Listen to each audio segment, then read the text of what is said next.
Solid ka, Crips. Bago po natin umpisahan ang kwentong ito, ay isa muna pong mabilisang promotion. Inaanyayahan ko po kayong bisitahin ang channel ni Boss Mac ng Midnight Mana Rates para sa mga swabeng kwentong katatakutan.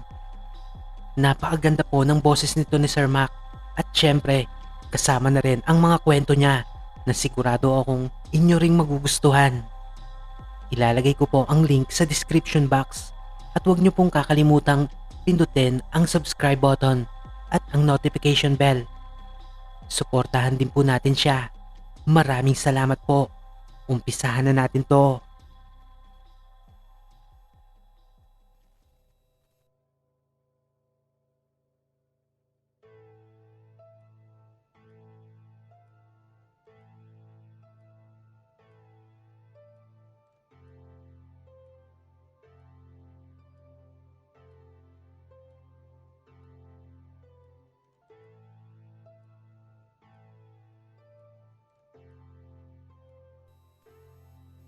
Si Salvador ay 52 taong gulang. Nakatira siya sa isang nayon sa Katbalogan, Samar. Mag-isa na lamang siyang namumuhay. Maaga kasing pumanaw ang kanyang asawang si Gloria dahil sa sakit na kanser. Lahat ng naipon nilang mag-asawa mula sa isang maliit na negosyo ay naubos sa pagpapagamot kay Gloria. Nagkabaon-baon din sila sa utang. Ultimo ang sarili niyang bahay ay naisanlan niya na sa bangko. Ngunit bandang huli ay hindi pa rin noon nailigtas si Gloria mula sa malubhang sakit nito. At dahil sa ang munting bahay na lamang nila ang alaala ng kanyang asawa ay nagkukumahog siya upang makaipon para matubos ito. Hindi rin sila nagkaroon ng anak sapagkat simula nang makunan si Gloria ay nalaman nila sa doktor na lubhang delikado para sa kanyang kabiyak ang magdalang tao. Maaaring buhay nito ang maging kapalit o ang mas masaklap pa ay pareho sila ng sanggol na masawi. Magtataho sa umaga, tricycle driver sa hapon, mga hanap buhay na pinagsabay-sabay ni Salvador araw-araw. Kailangan niyang gawin yon upang makabayad sa mga pagkakautang at matubos na rin ang bahay na nakasangla. Mula alas 5 ng umaga hanggang alas 11 ng tanghali, nagtitinda siya ng taho. Matapos nun ay magpapahinga lamang siya sandali.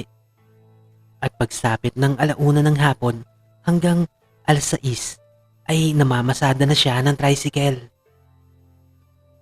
Pagsapit naman ng alas 7 ng gabi ay nagsisimula na siyang maglako ng balot sa mga karatig barangay. Ganoon ang naging takbo ng buhay ni Salvador. Ginagawa niya rin ang mga bagay na yon upang malibang at maibsan ang pangungulila sa yumaong asawa. Hindi rin siya halos nakikipag-usap sa mga kapitbahay. Madalas tuloy siyang pinagchichismisan ng mga ito. Ngunit nagbago ang lahat nang magsimula ang coronavirus na nagdulot ng lockdown. Dahil dito ay nawala ang kanyang mga kabuhayan. Kung minsan ay pinipilit niya pa ring magtinda ng balot sa gabi sa kabila ng pagbabawal ng barangay. Palihim niya na lang ginagawa ang mga bagay na yon. Hindi katulad ng dati na isinisigaw niya pa ito. Hindi nagtagal ay halos wala na ring nabili kay Salvador. Unti-unti nang nawala ang kanyang mga parokyano dahil na din sa takot ng mga ito na mahawaan ng kumakalat na virus. Tuluyan nang naubos ang kakarampot na puhunan ni Salvador. Ilang buwan pa ang lumipas ay dumating na sa punto na wala na siyang makain. Dahil nga doon ay madalas siyang lumalabas ng hating gabi upang maghanap ng makakain o kahit anong pwedeng mapagkakitaan. Damang-dama na ng bawat isa ang kahirapan sa buong nayon. Sinubukan niyang humingi ng tulong sa mga kapitbahay, ngunit wala siyang malapitan sa mga ito. Isang gabi ay may nakita siyang babaeng naglalakad sa madilim na kalsada. Nag-iisa lamang ito. Unti-unti niya itong nilapitan nang hindi nito napupuna. Mula sa masukal na kakahuyan ay lumundag si Salvador tungo sa babaeng yon at buong lakas niyang sinagpang ang leeg nito. Hindi na nagawang makasigaw pa ng babae nang maputol ang mga ugat nito sa leeg. Nang masiguro niyang wala na itong buhay, ay buong lakas niya itong hinila patungo sa madilim na bahagi ng kakahuyang pinagmulan niya. Gamit ang matatalas niyang kuko ay buong pagkasabik niyang hiniwa ang tiyan ng babae. Mabilis niyang dinukot ang laman loob nito at walang habas na nilantakan. Sa unang pagkakataon ay tila napawi ang napakatagal niyang pagkauhaw at iba yung pagkagutom. Simula nga ng gabing iyon ay halos sunod-sunod na ang kanyang mga nabibiktima. Wala siyang pinipili, bata, matanda, babae, lalaki, kahit sino, basta tao. Sa tuwing sasapit naman ng umaga, pinagsisisihan niya ang kanyang mga naggagawa. Ngunit sa pagkagat ng dilim, tinatalo ang pagsisisi na iyon nang nag-aapoy niyang sidiin na makakain ng laman ng buhay na tao at pawiin ang ibayo niyang uhaw sa pamamagitan ng pag-inom ng sariwang dugo. Isang umaga, habang nagmumuni-muni, ay naalala niya ang mga pinagdaanan niya bago siya maging isang ganap na aswang. Iilan pa lamang ang nagpositibo sa virus noon, pero nagsimula nang tumamlay ang hanap buhay ng mga tao sa kanilang baryo. Napilitan na din ang may-ari ng nilalabas niyang tricycle na ipatigil ang biyahe sapagkat ipinagbawal na ito ng lokal na gobyerno. Halos wala na rin kasing pasaherong maisakay dulot ng pinaigting na lockdown. Maging ang pagtitinda niya ng taho at balot ay pinagbawal na rin. Lumipas pa ang ilang araw at hindi na matiis ni Salvador ang gutom. Kaya naman sinubukan niyang humiram ng pera sa kanyang mga kapitbahay. Ngunit iisa lamang ang sinasabi ng mga ito. Wala silang maipahihiram. Bukod pa doon ay kung ano-ano pang masasakit na salita ang ibinato ng mga ito sa kanya.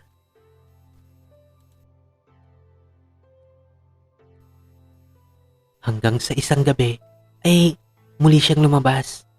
Nagbabakasakali siyang makahanap ng mga bagay-bagay na pwede niyang ikalakal o dili kaya ay makain man lang. Ilang sandali pa ang lumipas at may nakita siyang animoy isang lalaki sa ilalim ng puno. Lumapit si Salvador upang makita ng gusto ang wangis na yon. Isa itong matandang lalaki. Nangihina at tila naghihingalo na. Walang pag-aalinlangan itong tinulungan ni Salvador. Agad niya itong dinala sa bahay niya. Inihiga niya ito sa papag. Ipaghahanda pa sana niya ito ng maiinom, ngunit tumanggi na ito. Ayon pa sa matanda, isa daw siyang ermitanyo. Napadpad lamang siya sa kanilang baryo upang maghanap ng makakain. Saglit pa silang nag-usap ng matanda at dahil sa kabutihang ipinakita niya ay bibigyan daw siya nito ng gantimpala. Saglit itong nagpakuha ng tubig na maiinom. Agad naman siyang sumunod sa pakiusap ng matanda. Nang nasa kusina na siya at nagsasali ng tubig, ay narinig niya itong tila nagsusuka. Nagmamadali siyang bumalik sa pag-aalalang baka nabilaukan na ito o kung anuman. Nang makabalik siya, ay agad niyang inabot dito ang isang baso ng tubig. Ngunit imbis na kunin yun ng matanda, ay may inabot ito sa kanya. Isang itim na bato. Kailangan niya daw itong lunukin. Magbibigay daw ito ng kakaibang lakas at kapangyarihan sa kanya. Dala ng pagkaburyo dahil sa sunod-sunod na kamalasang nangyayari sa buhay, wala nang pag-aalinlangang sinunod niya ang matanda. Matapos niyang lunukin ng bato, ay nagimbal siya. Nang harap-harapang binawian ng buhay ang matanda. Nang gabiting yun, ay napilitan siyang ilibing ang bangkay nito sa kakahuyan. Ayaw niyang madagdagan pa ang patong-patong niyang problema, kaya't minabuti niyang sarilinin na lamang ang mga nangyaring yon. Paggising niya kinabukasan, ay agad siyang nakadama ng kakaiba. Hindi niya na magawang kainin ang kanin at sardinas na tinira niya kagabi para sana sa almusal. Sinubukan niyang kumain ito, ngunit agad siyang naduwal. Pagsapit ng dilim, doon niya na nahanap ang sagot sa kanyang mga katanungan. Bigla niya na lamang sinunggaba ng isang pusa na kanyang namataan sa kanilang kusina. Walang habas niya itong nilantakan ng buhay. Matapos noon, ay tila lalo pa siyang nakaramdam ng iba yung pagkauhaw at pagkagutom. Kaya't agad siyang naggala sa labas. Hanggang sa makita niya nga ang babaeng unang taong biktima niya. Naging balibalita ngayon sa nayon. Kaliwat ka ng patayan na ang inaakala ng mga pulis ay adik lamang ang may gawa. Nang lumaon ay hindi na makaya ng konsensya ni Salvador ang mga pagpaslang at pagkain sa mga inosenteng tao. Kaya't nakaisip siya ng paraan. Sa ngayon ay tahimik nang nagtatrabaho si Salvador bilang isang cremator sa isang malaking crematorium center. At dahil in demand niya ang trabahong ito, ay madali siyang natanggap. Nagsipag-resign na din kasi ang mga dating nagtatrabaho dito sa takot na din na mahawa sa kumakalat na virus. Wala na siyang pakialam kung mahawa pa siya sa kanyang mga lalapain. Basta't ang mahalaga ay mapunan ang kanyang kumakalam na sikmura. Pabor pa nga sa kanya kapag hinihinalang may virus ang bangkay, sapagkat sariwa pa ito at alam niyang kamamatay pa lamang. Hanggang sa mga sandaling ito ay hindi pa rin siya makapaniwala na ang minsang kabutihang kanyang ginawa ay mapapalitan ng isang sumpa. Nang malin lang siya ng isang aswang.